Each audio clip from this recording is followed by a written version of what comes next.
L'última nota, la darrera actuació. El 26 de gener de 2003, Alícia de la Rocha s'acomiadava definitivament del públic de Catalunya.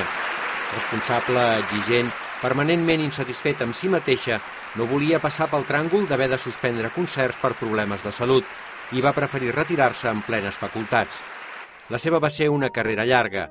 Va començar a tocar el piano com un joc, com una entremaliadura, quan només tenia 3 anys, i en arribar als 6 ja va oferir el primer concert. Després vindrien les gires per tot el món, amb més d'un centenar de recitals cada any.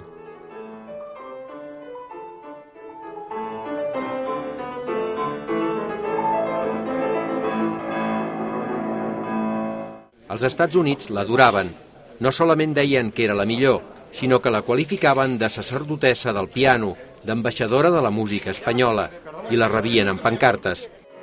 Les mans petites, inusuals en una pianista i els braços curts, l'obligaven a adoptar postures que semblaven impossibles.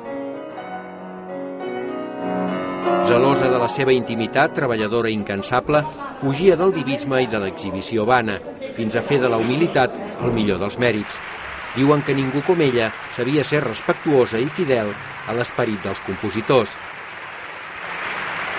Tímida, els homenatges, les entrevistes, els títols l'atabalaven.